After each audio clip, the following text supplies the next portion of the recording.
Hey, welcome to this week's episode of Running Tales. And this week's guest, I met in Barcelona. He saw me at mile 3 with my Union Jack top on and gave me a shout out. And it was a case of running a few miles thinking, I know this bloke, I know him. And then the name came to me and I was like, whoa. And then at mile 26, I had 200 meters to go. And I don't know if you remember this, but we'll talk about it. I don't know if you just saw, or the fact that you just saw that I had, me again with my GB top on, that I just looked at the 26-mile point and looked at my watch that said 26.7, and I just deflated. And you came from nowhere and said, come on, you've got this. And all of a sudden, I just had all this energy and raced to that finish line and got my best marathon time. And it's to this guest. And then a couple of months later, after telling my mum and dad that I met this person who are big fans, and it was a case of, yeah. So then do a marathon in Brighton with my dad and then meet this guest 10 miles in because my dad got injured.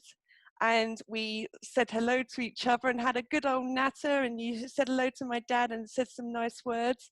That now that my mum and dad 100% believe me, not that they shouldn't because I'm their daughter, but the guest I'm talking about is Tony Audenshaw, who is better known as Bob in Emmerdale, or lately on YouTube he does In the Shed. But what I'm curious to know, and like you, is what is his running tale? So over to you, Tony. Well, my running tale is that I only meet people on marathons beginning with B. Yes. And I do that because of my on-screen name, Bob. So I did Barcelona, and then I did Oslo, and then Really? Brighton. No. Oh, what? No. But you were Yeah, supporting. You were supporting. You wasn't running. that's right. I mean, with Barcelona, my mates were running it. I might have been injured at the time, or You were. I You were. certainly wasn't up for it. I ended up actually running miles that day, getting between different places. I had a Vuvuzuela with me. I've got a mate who's got an apartment in Barcelona, and so he runs there a lot, and he's done the marathon a few times. And so that's why I was there then. And then I was at Brighton because two really good friends of my wife who had never run. I mean, they had never run. Oh, wow. And Okay. they decided to run that, well, very early on with this, but my wife was ill and my wife died. And at my wife's funeral, I did a little speech saying how people could achieve things, if they put their mind to it, because that was something she really believed in. And I didn't realize, but I'd sowed a seed with her oldest friend, Sharon, and her mum, Olivia. And then like 6 months later, I got a message off them saying, we've just completed the Manchester Half Marathon and we're going to do Brighton. And so we went down to support them, and we got her old schoolmates together as well. And they surprised her at Brighton as well. I've got to say, Brighton it was a totally different experience for me, because Sharon and Olivia were further towards the back of the pack. And I spent a lot of time chatting with people at the back of the pack and, learned a lot from the experience. You met the fun runners. You met the serious marathon runners. It Not wasn't the much elite. fun for some of them. Well, yeah. But I mean, whatever level you're running a marathon at, it's hard work. It's really hard if you're doing it in 2 hours and a bit. It's really hard if you're doing it in 3 hours and a bit, or 4 hours and a bit, or 7 hours and a bit. It's hard for anybody. So let's get down to you. When did you start running? I ran a bit when I was at school. I did cross country mainly so I could get home and watch Pebble Mill at 1. You didn't have to, if you did cross country, you didn't have to go in and do games, and I wasn't that keen on games. So I did a little bit of running then. And then when I was at college, I did a little bit of running, and I did a race, Run the World. I don't know if you remember that. Everybody wants to run the world. Tears for Fears did an actual version of it, and went to Hyde Park and did a 5K or whatever, I can't remember. And then just dropped it really. And then I put some weight on, quite a bit of weight, in my late 20s, early 30s. And I got this, a mate of mine who was an actor. It's quite a small sort of business. And I met him. How are you doing? Yeah. Oh, I saw Julian. And he asked me, about, he said he'd seen you. He said, "Is Tony still?" Fat.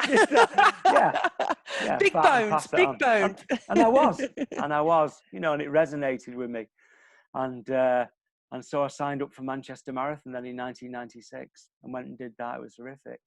So when you started and you signed up, did you start on your own, or did you join a club, or did you just run with some friends? What got you through mentally to get through that first race? I just did it on my own. I remember going to Ron Hill's shop in Hyde, which was near us, and buying these bright green short shorts, proper short runner shorts, and a purple vest. And then going out for my first run, and my wife just laughing at me. Look at the state of you. Please tell me you wore a jock strap or something. You did wear pants with the short shorts. Well, I do tend to wear an underpant under my shorts. I think it's essential. Yes. But I can't remember because it's a long time ago. But I probably would have done, yeah. I remember going out and not being able to run a mile, and this is before Couch to 5K and all that. I didn't really have much to go off. I had a pamphlet that the Manchester Marathon gave out that sort of had a training program in, but I wasn't at the level where I could, I couldn't run a mile. So I went out and just kept on going out and just put up with it. And it was horrible. It's like when you start off, and just persevered.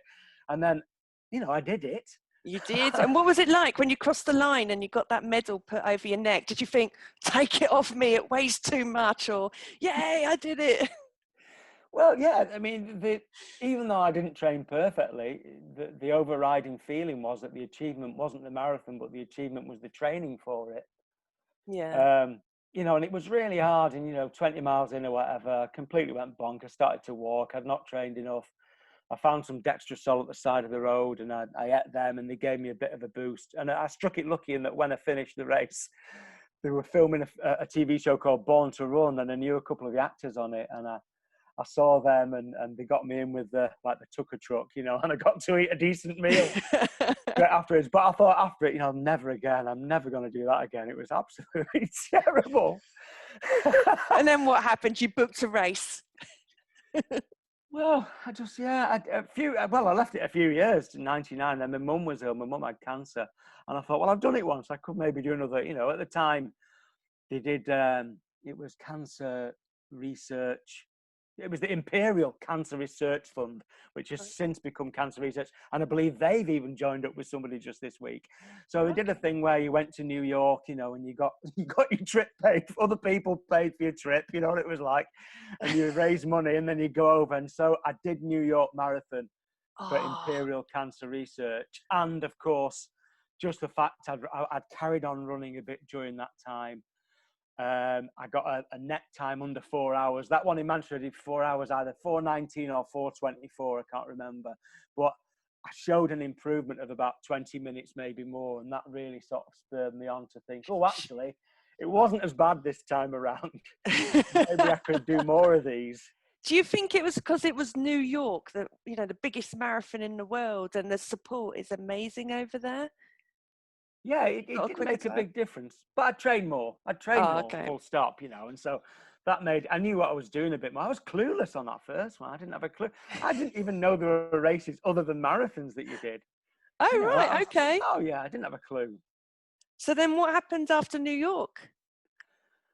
Well, after New York, I'd knocked that time off it, and I started to get into it more, and I started to run more, still pretty much on my own, but I started to knock chunks of time off, so the next one I did like 3:40 or something. And then I wanted to get under 3:30 and I achieved that. And then I wanted to get under 3:15, and I got that. And so I just kept on training, and I got the running magazines, and I started following programs out of the running magazines. And I sort of plateaued at just outside, about 3:08, I think. I plateaued, I couldn't get any quicker. And so then I joined Stockport Harriers. I joined a running club and started going to track, and that, because I knew I'd got as far as I could doing what I was doing. And so it made a massive difference to my training, and for somebody who's not a natural runner, I'm not. You say that, but to get just over 3 hours, knock an hour off from your first marathon to then, you obviously, and you're not getting younger, not being horrible, you're getting older, but you're getting faster. So you're showing that age is not a barrier. Well, it's a while ago, though. This is a while ago. This is like 50, No, 15, ignore 20 that years bit. ago. We'll edit that bit in the podcast. Let's be honest. Well, it is age, isn't it, Barry, at the same time? It I is, know a fellow, yeah. Derek Ivans, who, he got all his PBs from 5K to 50 miles at the age of 50. So, Really? I mean, they say that you're on a 10-year improvement curve. I know that's only a rough guidance, but actually, if you train and train properly, the improvement that you get off that curve can't beat the decline that you get that I've discovered since as I've got older. And I That's the ate weight. more. That's the weight when you put your, grow your beard and that. That's what we'll say there. Yeah, but I don't mind, it's just part of, I know that I worked really hard to achieve those times, and I really wanted to get under 3 hours. And after a few years, I did it. I did it in 2004. It took me a long time to do it. I got a 3 hours and 4 seconds at London. That was really difficult to cope with at the time because I was so obsessed with running then, I was really into it. So what was back then when you was obsessed, was you running every day, or what was your weekly training? Twice a day. I mean, twice a day as well, I mean, too much really. But I'd go to track Tuesday, Thursday, and I'd do a long run, paced long run on a Sunday. I'd do a threshold run every week, and then I'd fill my week in, and do 70-mile weeks just regularly. Wow. Running was high up on my agenda of importance at that time. And so you didn't think about aiming for the Olympics then at the rate you was going? No, maybe at Bools or something, but I'd get nowhere near there running. So what's your running now? What is it, your distance for races? I know we're in COVID at the moment, but before that, what's your ideal distance? Oh, ideal. Well, I don't race much anymore, really. I enjoy. I mean, I went from doing marathons and did a lot of marathons. How many? I did a lot. I mean, I've not got if you include ultras, I've done over 50. So, but I don't know exactly how many. So we do regularly do proper racing, a spring marathon and an autumn marathon. And as a family, we build an autumn marathon around a holiday. So and go away with friends, and we'd do like Mallorca or the sort of Luberon in France, or Who Amsterdam. started that in the family? Was it you?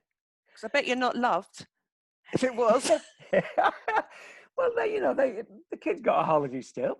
True. My wife by this time, she didn't run when I started running, but she ran. I mean, Ruth did like 10 marathons, 4 ultras, and so she was quite happy to run as well. And like our friends ran, so it was just a really nice way of having the autumn break. And I'd do other sort of marathons in between as well, and then when I couldn't get any faster, I did things where, like, I did fancy dress marathons. I was part of the good. What was Leukemia Research Fund, then became Leukemia and Lymphoma Research Fund, and then became Bloodwise, and now it's called Blood Cancer UK.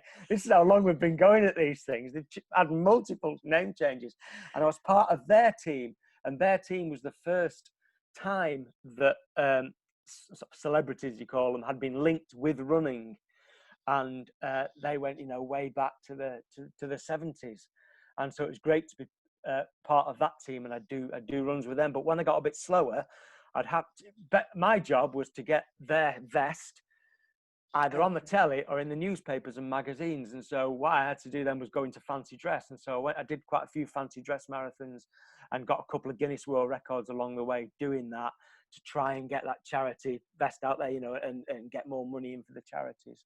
Now, I'm a big fancy dress runner as well. I'm big, and I'll send you some links during lockdown what I was up to. Yeah. But please give me examples, just for me personally. What was you fancy dressing as? The first one I did was Elvis. Okay, yeah, I can imagine that. I don't think of Tarzan's Banana Phone where I did it in a loincloth, but I can't remember if that was the first. I did an Elvis where they were actually promoting people to do the Guinness World Record as the fastest Elvis, which is somebody very, very quick now. I did that. I did World's Fastest Baby and I got that. I did World's Fastest Schoolboy and I got that. I went for World's Fastest Smurf. I've got to see pictures. You have to put these on your social media. I have to see pictures. I think I've got photos somewhere of all this nonsense. I did a fairy one. Yeah, I mean, the fairy and the baby, they looked horrific. It looked horrible. You didn't sort of think it through. And then sometimes I'd go and I'd try a costume out because, you know, it's important. I had like an inflatable horse thing I was going to do around London. And I went off down the canal on it, and it was a disaster. It was never going to work. So I just did the race once with Emu, with some Prince Charles ears on the top hat. Just, it was stupid. And I did it once with, I think the best impact I ever had was with what they used to call a pair of cheeky breeks. And that's a pair of shorts with a bum on, a plastic bum. Oh, right. You had the impact at the front of similar to what you had in Barcelona. I know that bloke. Who's that? And as they looked around, they saw what they thought was a bare bum.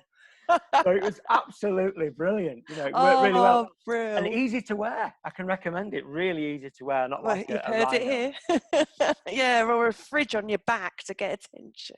Yeah. So have you, at London, because I've noticed I never got into London. I've done 15 marathons to date.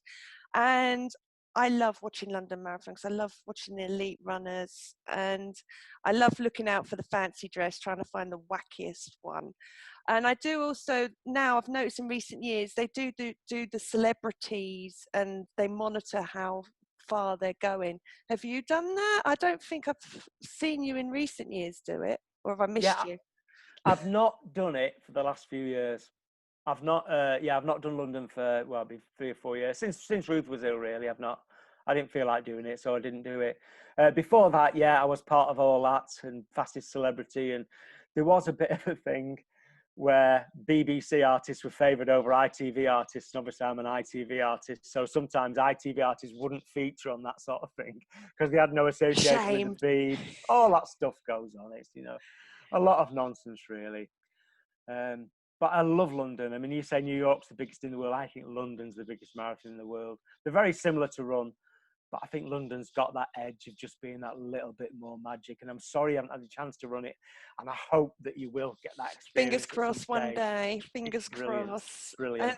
So obviously, you know, where you work, you know, it's very hilly. And I heard earlier in previous training in your younger days that, you know, you did tempo and that. But do you do hill training, especially round where Emmerdale's filmed? Do you use those hills? Where Emmerdale's it's filmed in the studios in the centre of Leeds. So we've got a canal towpath nearby. The village is 8 miles away in a place called Eckup. And there are hills around there, but I'll tend to do sort of undulating loops and that sort of thing. I do a lot of hill work where I live, which is in the Derbyshire Peak District. Oh, perfect. And I go through stages where I'll follow some sort of a plan. I've just done 11 weeks of 3 sessions a week where it's largely been hill sessions, where I'll take, you know, a local hill and I'll do it 3 times or 5 times, depending on the length of it. I'm on Strava, so I've started using Strava segments as ways to motivate myself when I'm running on my own and do that. But I don't really run much around work. I tend to run at home more. But don't you get encouraged by the youngsters on the set? The guy that played Andy was a bit of a fitness, but he did a lot of weightlifting. Did he ask you for any experience?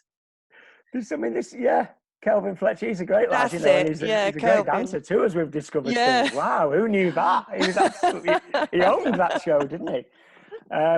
No, I mean, there's a lot of people, a lot go down the gym. Emmerdale had, largely through Chris Chittell, who plays Eric Pollard, for people who watch the show, who's been there for donkey's years. He's always been a runner.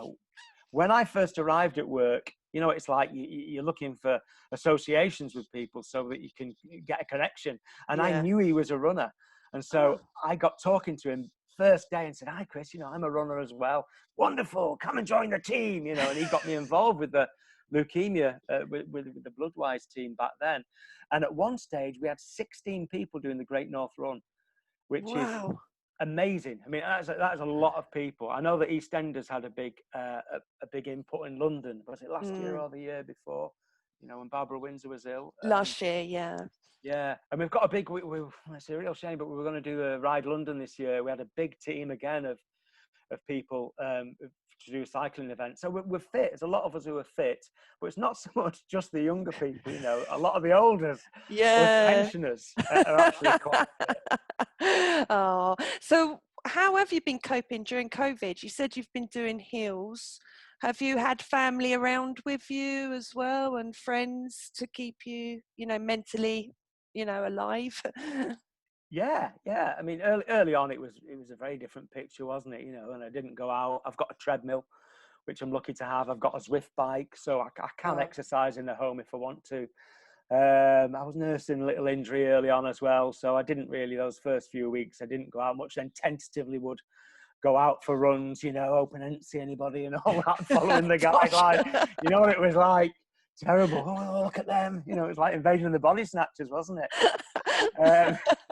But since then, pretty much, I mean, it does seem, certainly anecdotally, and hopefully we'll get some proof through, soon, that there's very little passing of the virus outside. What's it, in one case, 2 cases that they found. So I think we're all right, really, running outside. It'd be great to have a bit of proof. I know Partrun have part-funded a research, haven't they, recently, into it. So let's hope we get the results of that, and we can all get out running as much as we like. Can I ask you, are you a park runner? Because I'm a big park runner and I'm a run director at my local park run in Northampton. So I can talk park run the rest of this episode.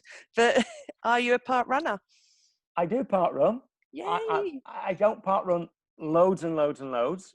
I Partrun very early because obviously I knew Tom Williams, who he's CEO of Partrun, and I knew Tom because Tom was married to Helen Williams, who was the photographer at our works. So I used to run a lot with Helen. So I met Tom through Helen because we used small to world. run together all those years ago. And then Tom was mooting doing a podcast, which I didn't really know what a podcast was, about running with Martin Yelling, called Marathon Talk, and he was just asking for guidance, any ideas about it, blah blah blah. And I said, well, if you want, I'll do a little piece every week. And so I started to do a thing called Tony's Trials on Marathon Talk way back 10 years ago, not knowing how long it'd last. But sorry, it's a convoluted way of getting to Partrun. So I knew he was involved with Partrun. I did the Leeds one very early on, and I did the Bramall one, which was very, very early on, maybe one of the top 5. And local to me are Marple and Lyme Park, which is a bit like a fell race. I know we shouldn't say the word race, but it is. So sometimes I'll go along and run those and make it part of a long run. But my hours are so odd in the week that I get lots of time in the week to run. So I don't really make it part of I must do Partrun. I understand it. I understand totally how people love it so much, and how it's an amazing part of their lives. And I will go, and I volunteered a few times, but it isn't. Good. That was my next question. Have you volunteered? Because if you haven't, you'll go down in my estimations, Yeah. Well, I have done. Yeah, at Lyme Park. Have I done it at Marple? I can't remember. Not for a while, but I've not Partrun for a while either. But yeah, but it's something you will take back up. It's when you've got the time. Yeah, and when I'm back doing it again, and it's especially if one came locally. Yeah. And I know that, and I sort of get the sense that they're thinking about it, either in New Mills where I live or in Hayfield. It's just getting the right place, isn't it, and doing it. True, then it's a lot easier to get to and make it part of your week and not let people down, isn't it? Yeah. Well, can we mention Marathon Talk? Because you've just been on there this week on episode 555. And then you was asked what you're going to do this week. Yeah. And then you stumbled on what podcast you was going on and going, Michelle Miles, Michelle running. Can you just get it out there that it was Running Tales? Running Tales. You'll know that if you're listening to this. You'll know it. I'm really sorry about that. I normally put it in the show notes, and I do need to follow these things. And then it suddenly dawned on me, I've not mentioned it, and then I just blanked. And the thing was, the first time. In a previous episode, I've done Liz yelling, so it was funny as well that you was talking to Tom and didn't click, But thank you anyway for giving Michelle me a mention. So thank you. So what would you say, if we round this off, Tony, would be your best advice to anyone thinking of starting running? What would you say? Well, I'd say you can do it. For one, you can do it. It's not always pleasant. It's not always enjoyable. Don't think just because people are banging on all the time about it being super great and wonderful on social media all the time. It isn't really. A lot of it's a bit of a drag. A lot of it's a pain, but you can do it. Don't compare yourself to other runners. It doesn't matter that other runners are faster than you. If you go for a run with somebody, don't worry that you're behind them or in front of them. It doesn't matter. True. It really genuinely doesn't matter. You can get faster if you want to get faster, by doing interval sessions and that sort of thing. I think for a marathon, if you want to improve your marathon time, I think a threshold run is the thing which will give you the most improvement, and that's running at a very high aerobic level over distance. It's uncomfortable, but when it comes to race day, it makes the whole thing easier. Just enjoy it. Most people who are runners are nice people, most of them, and so you'll get a great social life out of it. You'll find all of a sudden that once you go into running, that your friend group changes, and True. that and that Very all of a sudden true. you're a different set, and it's all about the people that you run with, and you start to eat with them and go on holidays with them and drink with them and all that sort of thing as well. So I take it then that you're not worried about your diet when you're running. You just eat what you want, and I do. I've got a sugar tooth. I've got a not a great diet, and I know that it's a bit of an issue for me in that when I started running, I ran really to lose weight, and it sort of yeah, worked because I was looking after the kids when they were small, and I'd finish off the yogurts and all that, and I'm a greedy person, and I know that it's really important that we don't say that running is a punishment for food. I totally get that, but for me, it is a way of me keeping my weight down a bit. And so, yeah, I can't eat what I want, unfortunately. If I did, I'd be massive. I run miles now and I'm overweight, and it feels terrible. So final question then, are you a rain runner or a sun runner? Well, I'm more of a sun runner, really. I like to go out when it's sunny. I don't mind if it rains once I'm out there, but I'll look outside if it's raining. I won't go out as much, but I will do. And I did that Manchester Marathon in 2012, which if anybody did that, it was in apocalyptic weather. And so everything after that actually seems okay. Oh, well, thank you, Tony, for, doing this episode with us. And it was so lovely to have you on and catch up with you again. It's been a delight, and I'll look out for you in Berkhamsted or Birmingham or wherever you're going to run your next marathon. Brussels or